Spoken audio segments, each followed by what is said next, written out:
오늘의 말씀은 시편 79장 1절부터 13절입니다. 하나님이여, 이방 나라들이 주의 기업의 땅에 들어와서 주의 성전을 더럽히고 예루살렘이 돌무더기가 되게 하였나이다.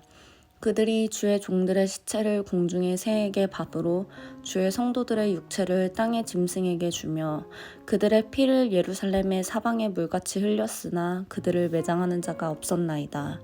우리는 우리 이웃에게 비방거리가 되며 우리를 애워싼 자에게 조소와 조롱거리가 되었나이다. 여호와여, 어느 때까지나이까? 영원히 노하시리니까? 주의 질투가 불붙듯 하시리이까? 주를 알지 아니하는 민족들과 주의 이름을 부르지 아니하는 나라들에게 주의 노를 쏟으소서.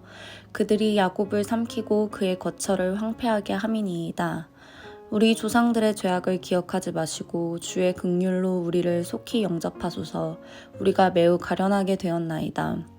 우리 구원의 하나님이여, 주의 이름의 영광스러운 행사를 위하여 우리를 도우시며 주의 이름을 증거하기 위하여 우리를 건지시며 우리 죄를 사하소서. 이방 나라들이 어찌하여 그들의 하나님이 어디 있느냐 말하나이까? 주의 종들이 피 흘림에 대한 복수를 우리의 목전에서 이방 나라에게 보여주소서. 갇힌 자의 탄식을 주의 앞에 이르게 하시며 죽이기로 정해진 자도 주의 크신 능력을 따라 보존하소서. 주여, 우리 이웃이 주를 비방한 그 비방은 그들의 품에 7배나 갚으소서. 우리는 주의 백성이요 주의 목장의 양이니 우리는 영원히 주께 감사하며 주의 영예를 대대에 전하리이다. 아멘. 네, 여러분, 오늘 우리가 함께 나눌 말씀은 시편 79편 말씀입니다. 우리가 며칠 동안 시편 말씀 나누는데요. 시편 말씀은 우리가 본문 묵상 또 적용 묵상 이렇게 나누지 않고 그냥 쭉 간단하게 우리 묵상을 함께 나누어 보도록 하겠습니다. 오늘 시인의 상황을 살펴보면요, 오늘 시인의 상황은 굉장히 안 좋은 상황입니다. 오늘 1절에 보면 이방 나라들이 주의 기업의 땅에 들어와서 주의 성전을 더럽히고 예루살렘이 돌무더기가 됐다라고 말합니다. 이스라엘이 남유다가 이방 민족에 의해서 멸망되어진 상황입니다. 이런 자신들의 민족을 바라보면서 시인은 자신들이 이웃 사람들에게, 이웃 민족들에게 비방거리가 됐다고 말합니다. 주변에 있는 사람들이 비방하겠죠. 그리고 조롱하겠죠. 너희들 그렇게 하나님 믿는다고 이야기하더니 결국은 멸망한 거 아니냐라고 이야기했을 것입니다.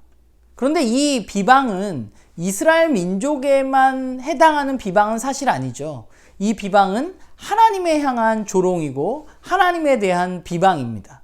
오늘 시인도 그것을 알고 있고 시인도 그렇게 이야기합니다. 그러면 그런 생각을 해볼 수 있을 것 같아요.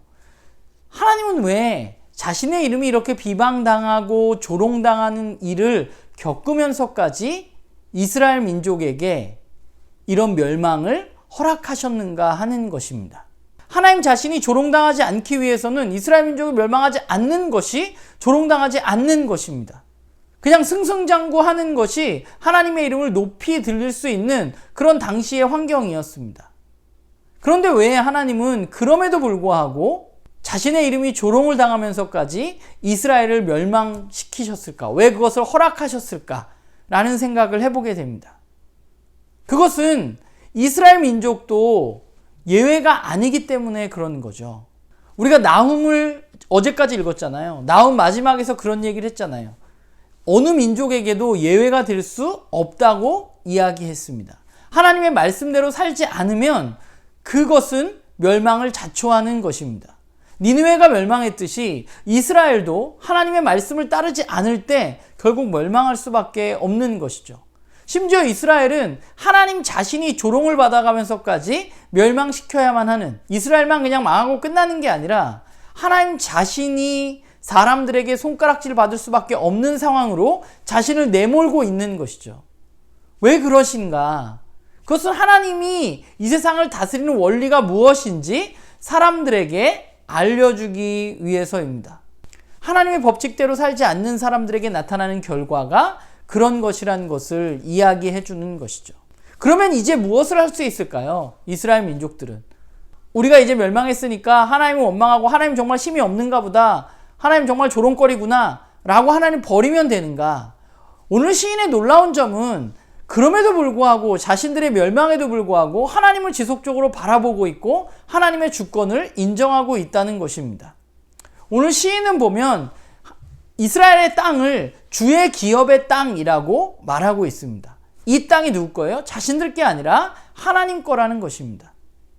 그리고 이 모든 것이 자신들이 힘이 약해서 망한 것이 아니라 하나님이 이 모든 것을 허락하셨기 때문에 자신들이 이런 처지에 놓여 있다고 말하는 거죠. 그래서 5절에 이야기하잖아요. 어느 때까지 영원히 노하실 겁니까? 라고 질문하고 있는 거죠. 하나님이 이 일을 행하셨다는 걸 너무 잘 알고 있는 거예요. 그런 주권을 인정하는 것입니다.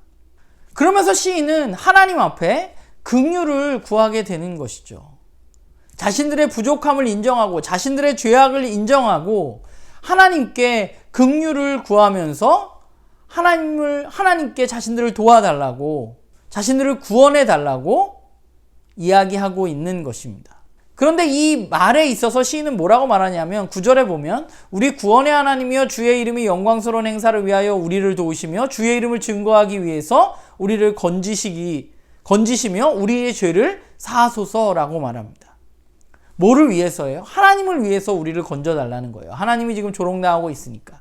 내가 힘들고 어려워서 구해달라는 게 아니라 하나님 조롱당하시고 하나님이 어려운 일을 겪으셨기 때문에 하나님의 명예를 생각해서라도 자신들에게 긍휼을 베풀어 주시고 자신들을 도와달라고 간구하고 있는 것이죠. 하나님의 백성이라고 해서 하나님의 법칙에서 예외가 되어지진 않습니다. 하나님 우리를 무조건적으로 이뻐하시고 모든 것을 용서하시지 않습니다. 예외 없이 적용되어집니다. 하나님의 정의는. 우리도 어려움을 당할 수 있는 거예요. 근데 우리가 해야 할 일은 뭐예요? 우리는 하나님의 주권을 그럼에도 불구하고 인정하고 그분께 긍휼을 구하는 것입니다. 우리는 왜 그래야 되느냐?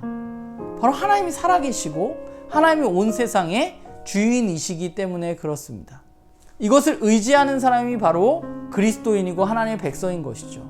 바라기는 우리 나눔교회 식구들의 삶에도 여러 가지 일들이 있을 수 있지만 그럼에도 불구하고 그 하나님을 온전히 바라보고 하나님 앞에 나아가고 하나님께 간구하는 그런 우리 모두가 되기를 간절히 소망합니다.